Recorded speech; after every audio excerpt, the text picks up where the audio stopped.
so many of us feel like there's nothing to be grateful for. We go through life and we think, well, look at the world, the state of the world. It's completely crazy. And, there's climate change. There's a pandemic right now. I mean, what is there to be grateful for? I can't see my family. We have to have this social distance. And I think that if you love animals, and many people do, they have a deeper connection in many ways to the dogs and the cats that they have in their home rather than other humans. But if you have an animal and you really connect with them, you will never run out of things to be grateful for. Welcome to the Gratitude Podcast on www.georgianbenta.com, where you'll hear a new story each week that will inspire more gratitude in your own life. Our mission is to inspire 100,000 people to discover how to feel gratitude and live a happy life through the amazing life stories of our successful guests and their actionable tips. And now, the host of our podcast, Georgian Benta. Hi, Gratitude Seeker. Welcome to a new episode of the Gratitude Podcast. Today with us, we have an award-winning and #1 Amazon best-selling author, international speaker, animal advocate, and animal-human health expert. Her name is Carlyn Montes de Oca, and she has had some amazing experiences regarding her relationship and others' relationship with pets and healing, and also with gratitude. And we will talk about all of these topics today on this beautiful episode. Carlyn, welcome to the Gratitude Podcast. Thank you so much. It is my pleasure to be here. It's my pleasure to have you here as well, and I'm really curious where our conversation will go. But first, I wanted to ask you if you could tell us your story and how you were able to heal through the power of pets, of animals. Well, ever since I was a child, I think ever since I was born, I just had a deep connection with animals. And when I was young, I grew up kind of lonely. I didn't have a lot of friends, and I was the youngest and my siblings were much older than I was. So I was alone a lot, but I had dogs. And I always found that dogs were amazing. They comforted me when I felt very low. They never judged me the way that I always felt that humans might judge me. And from a very early time, I felt that they were my friends. But the thing is, I always thought, well, that's kind of an odd thing about me. I didn't imagine that other people were having this kind of relationship or this kind of connection with animals. And it was only until I got older and I actually became an acupuncturist in a private practice that I started to hear stories of other people telling me the same things, how maybe a cat had comforted them when they were going through a liver cancer. I remember somebody sharing a story and somebody else telling me that they had gone through a difficult breakup and how their dog had come to them while they were sitting on the kitchen floor just crying, and the dog had licked away their tears. So I saw that animals have such a profound connection to many of us who recognize that. So I will say my story came very early on, but it's been a lifetime of seeing that animals can help us on every level of our healing, from mind to body to spirit. Yeah, that's beautiful. And just as you were speaking outside the window, I saw a woman running with her 2 dogs, and they were so happy, and it was so nice to see that while I was listening to you speak about how beautiful this connection is. And I totally believe that, and I had my own experiences. And yeah, since we're sharing, I think I should share a bit of my story as well about this. Like when I was a child, my mom, with very good intentions, like to for me to be protected, for me to be safe, she kind of taught me to fear dogs. We didn't have Mhm. any pets, and they were very foreign to me. And I actually had some experiences in which the fear grew somehow. Some dog owners that weren't very responsible, or just dogs that were that didn't actually have any owners, that were roaming the streets. And it was very interesting that in time, thanks to my girlfriend, I got to see them differently. She was very loving towards them, and um, before that, for me, it was really hard to actually pet them because I was Mhm. afraid. My mom always said that I should be aware because uh, you never know what they might do. And in time, um, I got to love them more and more, and I had some beautiful experiences with dogs and with cats as well. Like cats are, I'm a cat person, and the people listening to the podcast know that about me, as I had quite a few episodes about that. But and the thing is that it's so beautiful how you can create a relationship with a dog, with a pet. It's like a family member, like someone that indeed, like you said, it um loves you unconditionally, like it doesn't judge you in any way. And it's something so interesting that in the first place I judged. I thought the people were that needed this kind of acceptance, like they had a problem. But I realized that we as humans, we have different kinds of interactions. Some are positive, some are negative. And whether that's with other humans or with animals, but the fact that we can have this positive interaction that's unconditional, of whether we, I don't know, in the case of women, let's say we have makeup on or not, or other things, that's something that's so deep for us humans. And yeah, I think it's very healing and very beautiful. Mhm. Well, first of all, I'm so glad that your girlfriend helped you develop a connection with animals and that now you've experienced this unconditional love. I've heard a lot of stories of people being afraid of animals, and it's an interesting thing to see when they turn around. Like I have a friend. I remember she's Indian, and I guess her parents taught her that animals were dirty, so they never had a pet ever. So she was so afraid of animals, and then I didn't see her for years, and then years later, next she had a dog, and now she's obsessed with that dog. She takes pictures of dogs on the street, and I said, who are you? You're completely different. But she was able to see this connection.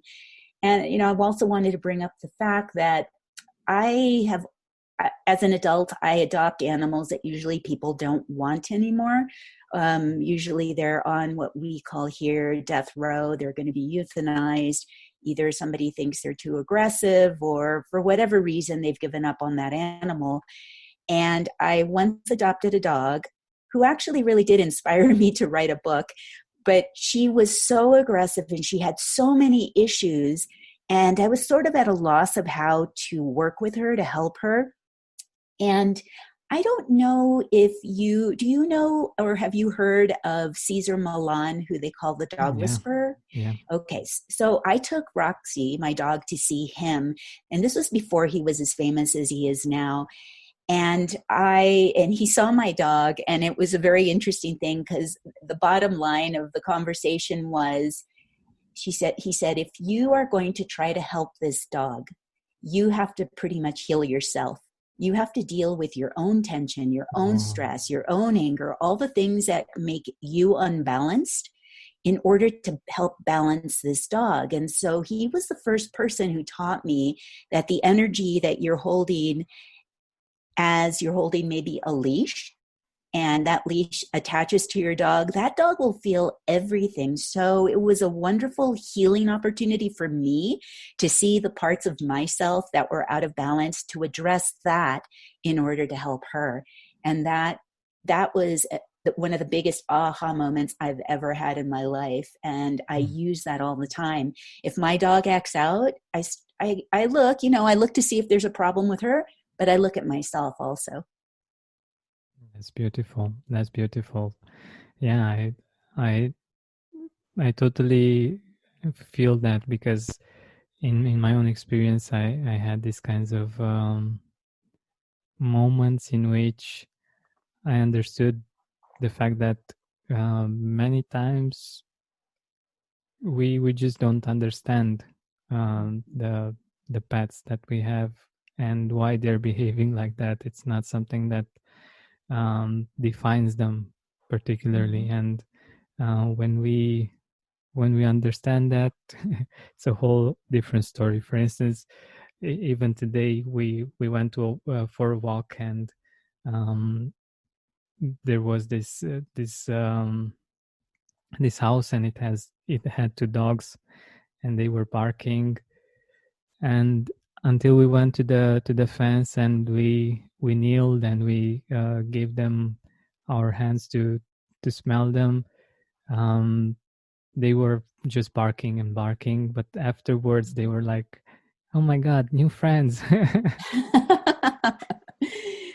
Yeah, And that's wonderful. That is yeah, wonderful. yeah. Yeah, I always tell my husband, if the dog does something and he says, "Well, why do you think that the dog did that?" And I can tell he's thinking as a human.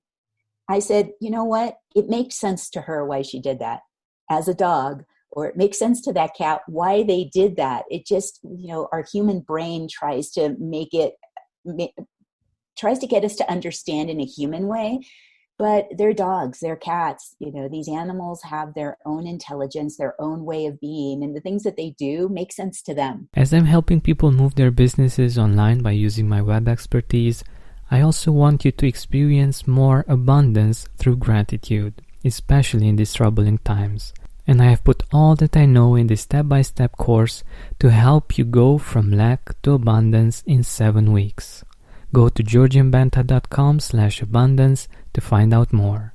That's georgianbenta.com/abundance. See you there.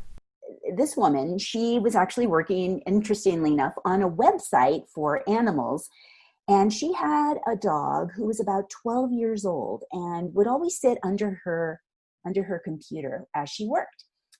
And one day she noticed that the dog just kept whining and whining and whining. And so she thought, "Oh my goodness, my dog's sick." So she took her to the vet, and the vet checked the dog over, and she said, "No, there's nothing wrong with your dog." The dog kept whining, and it was several nights now where the dog was whining so much that she kept my friend and her husband up all night. So my friend then just started to pet the dog, to try to keep her calm. And then she decided, well, how can I stay awake? How can I stay awake all night to try to keep her calm? And so she thought to herself, well, maybe I'll give myself a breast exam. So she took her hand and touched her own breast. And the moment she did that, this dog, who was, again, 12 years old, she was arthritic, she hadn't jumped on the bed in years, suddenly leaped onto that mattress, and she started to scratch at the woman's breast. And she scratched at it so badly that it started to bleed. And then that's when her husband woke up. And he went over and he started to examine the breast, and he felt a lump. And, the thing is, she had already been to the doctor and had gotten a clean bill of health the month before. So she went to the doctor the next day, and the doctor said, "Oh my God, this is an aggressive form of breast cancer." They did a biopsy and they discovered this. And he said, "If it wasn't for this dog, you would be dead. Definitely you would be dead. So you owe your life to this dog." And so that was one of the more powerful stories I've heard. And I like to one of the ways that I like to share with people about how their animal friends can be so much more than pets. Because so many of the times people say, well, I just want a pet, and so they feed them, maybe they'll walk them. They don't pay attention to them as either a family member or as more. And this is a way that people can look at their animals as like health and wellness allies. In that case, that dog saved her life. But there are many ways, like you today were saying, you saw a woman running with her dogs. Well, that dog is getting her to get out and to exercise and to keep her heart strong, her lungs strong, every system in her body strong, to keep her stress a lot less. Animals get us to exercise. Our cats can get us to, maybe as we were watching them stretch, it reminds us to maybe do a little yoga and to stretch, because as we age, we need to keep our body flexible and limber. And so I think that animals have so many ways that they can benefit us, again, on every level of our health and well-being. And this was a particularly amazing story, but believe me, I've collected many stories a lot like that as well. Yeah, I I can imagine. I can imagine, and I think it's one of the ways in which um, the pets are showing their love, and I think it's this is something that can help us with gratitude as well, like the fact that um, we receive so much from them. For most of us, it makes us feel grateful, and it makes it easier for us to feel grateful. What I has been think your so. experience with gratitude and pets? My goodness. Well, I'll tell you one thing I want to say about that is, and then I'll share a story I have. But the first thing, as you're reminding me that so many of us feel like there's nothing to be grateful for. We go through life and we think, well, look at the world, the state of the world. It's completely crazy. And, there's climate change. There's a pandemic right now. I mean, what is there to be grateful for? I can't see my family. We have to have this social distance. And I think that if you love animals, and many people do, they have a deeper connection in many ways to the dogs and the cats that they have in their home rather than other humans. But if you have an animal and you really connect with them, you will never run out of things to be grateful for.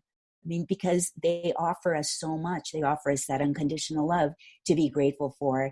They show, for example, if you've rescued an animal who's had a difficult life in the past, and you see before you as the months go by that they start getting better and better and letting go of the past, I mean, that helps us to feel a sense of gratitude and a sense of fulfillment. And so there are many ways that we can look at our animal friends, and that can inspire gratitude in us.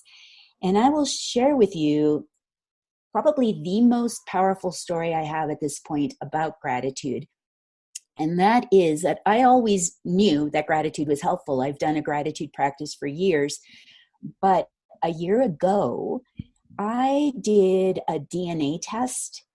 Have you heard of those DNA Yep, tests yep. that you can take? And my only concern was really to find out how much Spanish, Portuguese, and Jewish blood I had in my origins.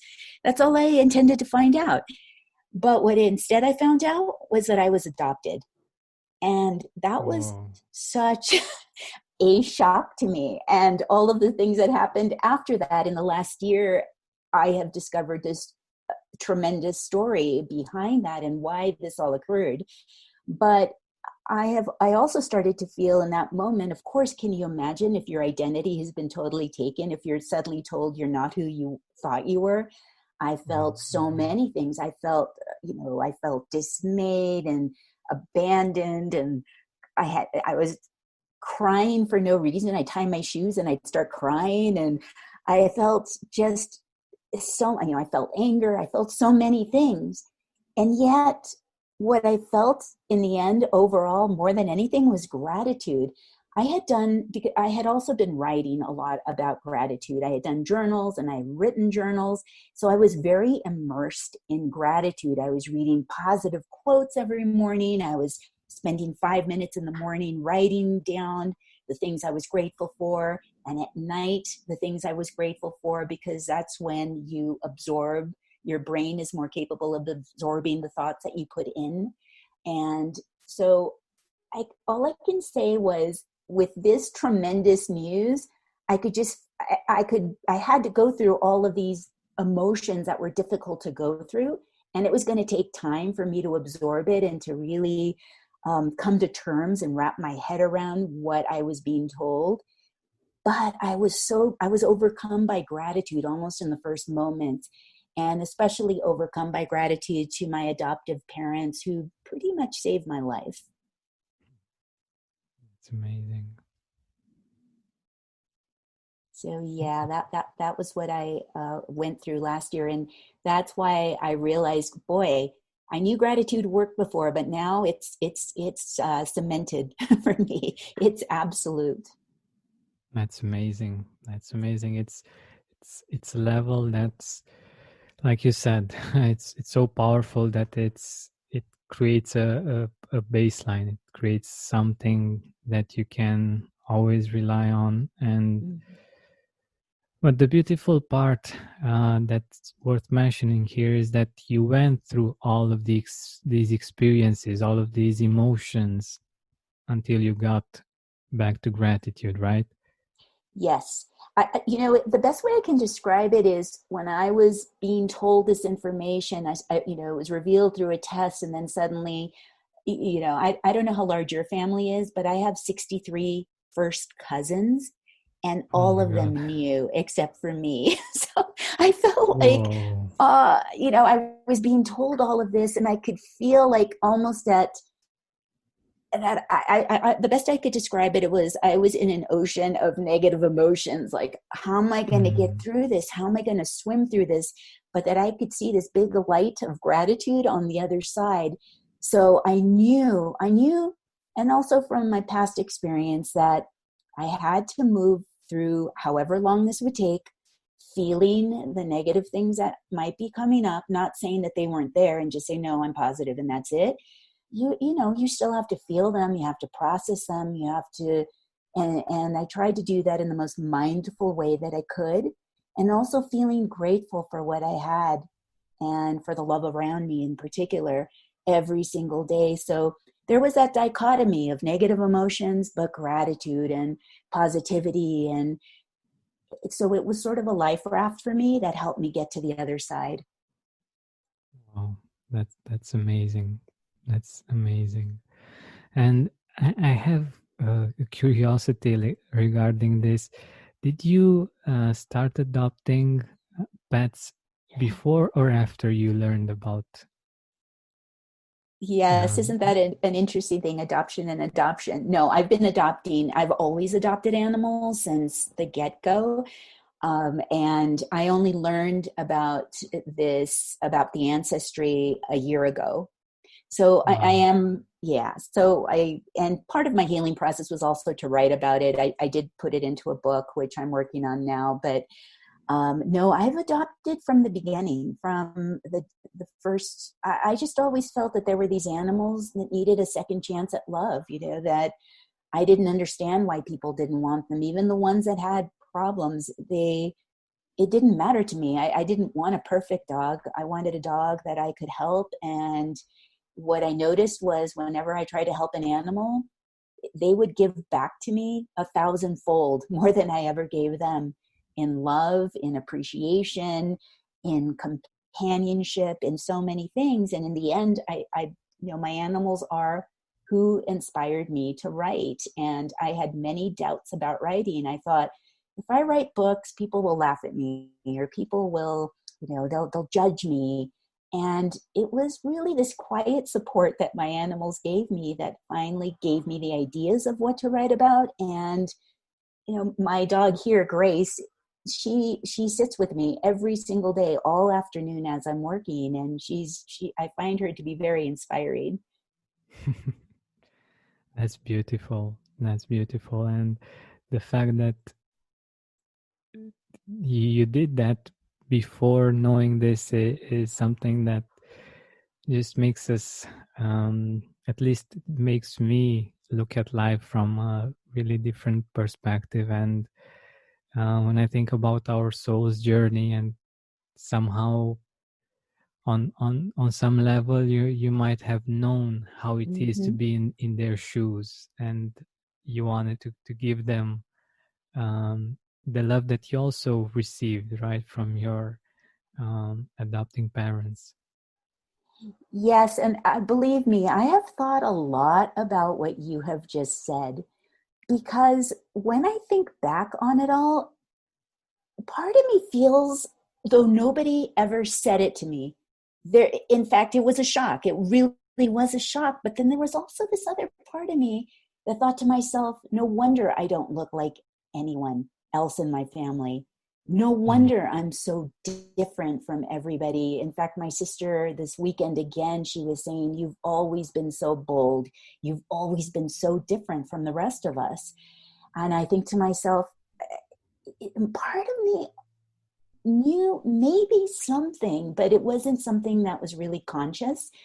And I always think about the studies that have been done where I think with Holocaust, with people who Mm. have been in the Holocaust and their 4 generations, I think they said, of of of um, of people who have been in the Holocaust and their descendants, Mm. and how there is still some connection that they feel happened in the womb. And so I think that, well, mine wasn't 4 generations ago, mine just, was 1 generation ago. And I think to myself, I don't know, I think for one, that all of us come into this world having made a contract, that we kind of choose our experiences and our life in some way. I know that sounds very esoteric, but it's kind of how I feel, that I probably chose my experiences. I just Yeah. don't know that I did. And so therefore, this is what I was meant to go through. And I do think that part of me sort of knew. So look, I'm glad to adopt animals. I will always adopt animals. I will always try to give them a better chance at life. And as you say, just like I had. Yeah, that's amazing how life works, Yeah. even though we don't see all of it, all of the perspective on our life and on how why things are happening in a certain way.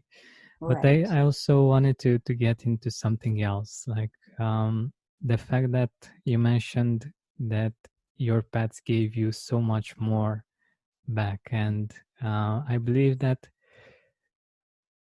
pets can teach us gratitude. And Mhm. I think it's a great way, like we're influenced by not just the human beings that are around us, but also by the beings that are around us, whether Mhm. that's our pets, dogs, or cats, or if we have other kind of pets. um, how do you see the gratitude that they share with you? Like, how Mhm. would you describe it? How, like, what I'm looking for is for us to be able somehow to experience it when we imagine how, for instance, your dog is showing her or its appreciation. Mhm. Well, the first thing I would say, and I think a key to almost any practice when you're trying to maybe either do gratitude or some form of mindfulness, well, it is that it's to become mindful, to become aware, to become open to the possibility, versus we get into these our daily grind where I got to work, I got to work, I got to do this, I got to do that, I got to, and one doesn't become open and aware of really all of the beautiful things that are actually happening in that moment. We're concerned with the future, we're worried about the past. So I would say, for me, it's becoming mindful, it's becoming aware, it's paying attention. And so, for example, in the our dog Grace, who we just adopted right before the pandemic, she had been in a situation. I live here in New Mexico, and in Santa Fe. And here it was a very publicized event where a woman had hoarded, meaning, just taken Mm-hmm. in over, I think, nearly 100 dogs, but they were kept Oh. in really a bad situation. I went out there with some other rescuers, and she was put in jail, and we took the dogs and we put them into different rescues, and I helped with that. And that's where I met Grace. And the thing that I saw with all of the dogs, and when I adopted Grace, I saw with her, was that she had almost forgotten how to be a dog. She didn't play with balls. She was scared of everything. She was scared of men in particular. She didn't want to sniff anything. Dogs use their noses a lot. She didn't care about that. She'd almost look like she had given up hope. But slowly, day after day, she started kind of letting go of the past and just embracing this new life that we were giving her, that was filled with love and attention and really good food and exercise and play. And you could see just her blossoming. And I, in some ways, I feel that dogs and cats and other animals, they embrace gratitude. They're grateful. I can tell you, she knew she had gotten a second chance at life here. And so I would see these little things, like, for example, the other day I was getting ready for my book lunch and I was getting a little more stressed than I usually get. And she started bumping me with her nose, like bumping me with her nose as I was on the computer, which basically meant get up and let's go out. Let's go out and play. Or she'd bring me a ball, Mm. and just to get me to just let go. And then I'd start laughing, of course, which lets go of stress. And so in many ways, I think she expresses her gratitude by helping me to be better, by helping me to enjoy life, by helping me to play more, which is something that so many adults forget how to do. So Oh it's yeah. just these little moments where she puts her paw on me and then she just looks at me straight, and it makes me laugh. It makes me smile. It makes me feel really good. And science has shown that when you make these connections with an animal companion, when you even touch their fur or you even pet them, that so many beneficial hormones start to go off into your body that make you feel good and they make you feel loved and a great sense of well-being.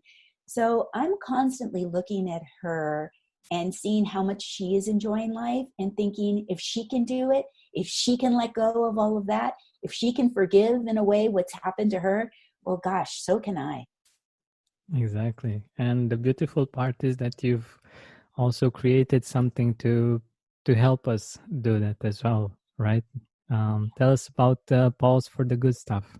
Yes, pause for the good stuff. Well, having had so many animals in my life and then going off and having a practice or a career as an acupuncturist, I put this healing practice along with our love for animals together in these journals called Pause for the Good Pause for the Good Stuff. One is for dog lovers and one is for cat lovers.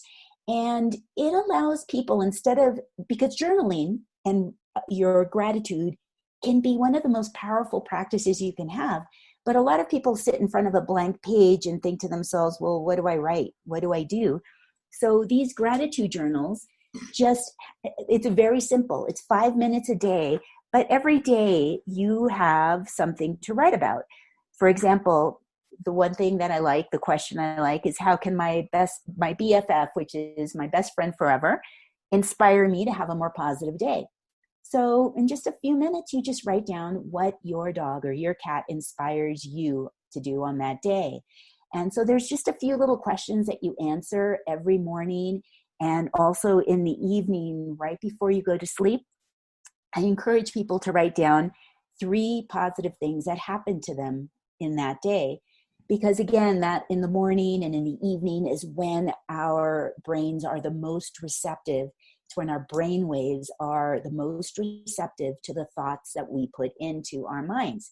So either you're waking up and thinking, oh man, the world is so terrible and I'm going to go read the news, so my brain will now take in more terrible information. Or you can start your day by pausing for the good stuff and writing down the things that inspire you about your animals.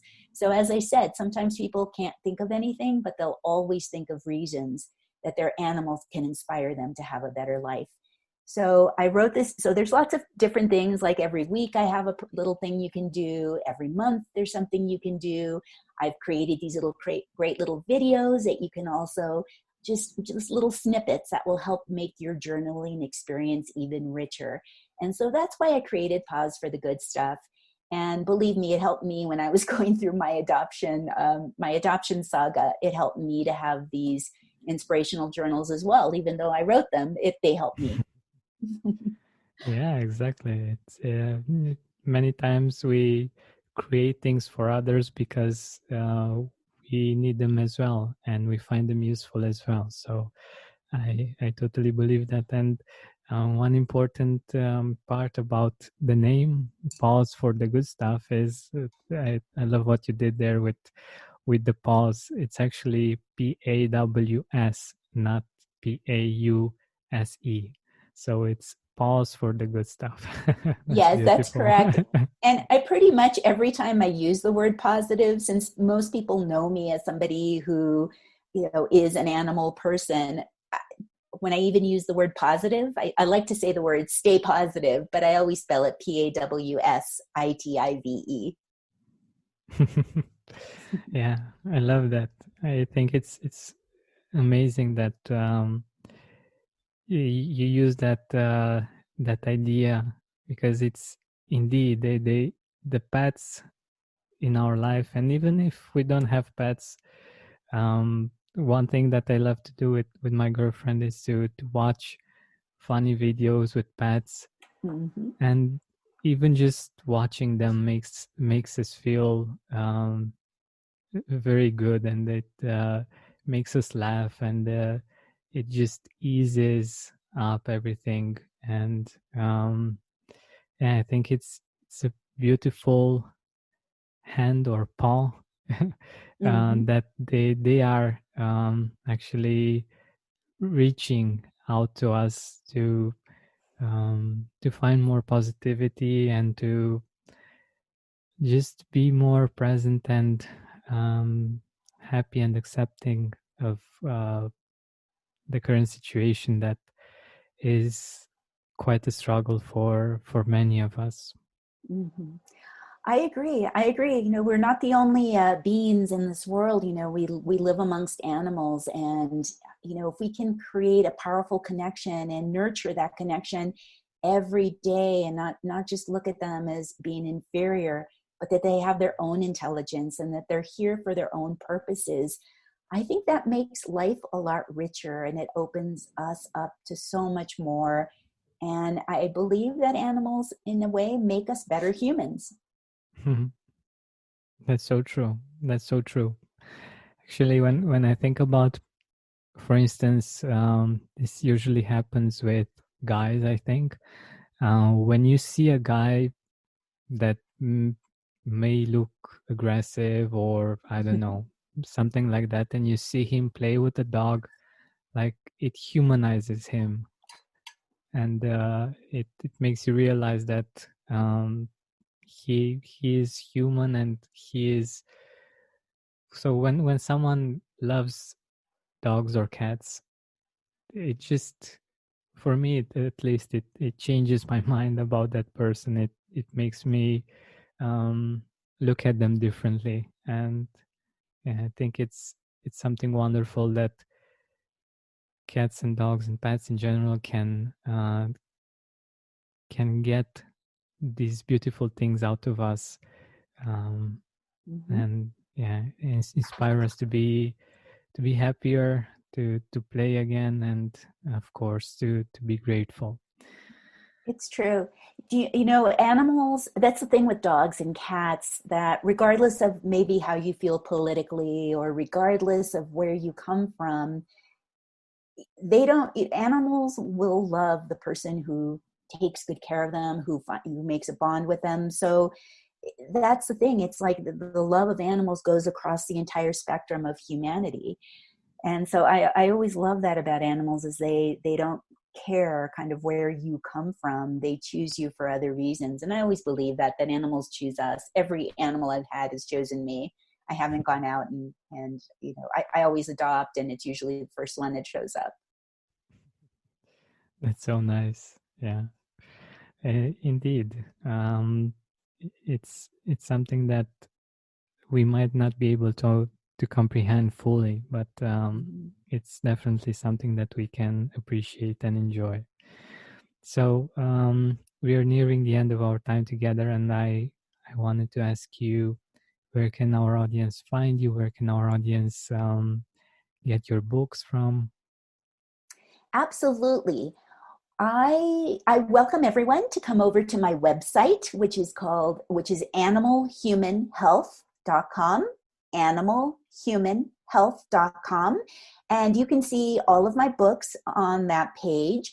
But I really recommend that people purchase a book by October 30th 2020, because if you do, that's when I have my Paws for the Good Stuff journals at half price. And this is on Amazon. So you can come to my website and it will take you to Amazon, or you can go to Amazon directly. So you not only get the book for 50% off, but also I have all these free gifts that I've created for people during this launch week that people can have in addition to the book. So, as we're approaching the holidays, if you have family members or friends and you want to send them a really great book, especially if they're animal lovers, you can come to that site and you can order a book and you can get your free gifts. And every single book that I sell from for the life of these books, I give a percentage to different animal rescues and organizations. So I try to pay it forward. And so I appreciate it if you purchase my book for the holidays. That would be awesome. Beautiful. Thank you so much for being here with us and for doing the great work that you're doing, helping us heal and love and appreciate pets much more. Thank you so much. It's really been an honor to be on your show.